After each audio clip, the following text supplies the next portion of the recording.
नबी करीम अलैहिस्सलाम ने फरमाया क़यामत के दिन कुछ लोगों को अल्लाह ताला नूर के मिंबर अता करेगा और उनके नूरानी चेहरे चमकेंगे।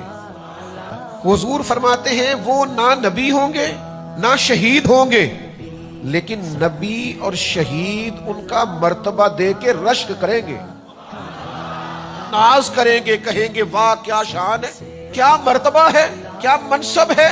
तो फिर अंबिया और शोहदा अल्लाह की बारगाह में अर्ज करेंगे मालिक ये कौन है जिनका इतना मकाम है। तो रब करीम फरमाएगा ये वो लोग हैं जो फकत मेरी रिजा के लिए एक दूसरे से मोहब्बत किया करते हैं।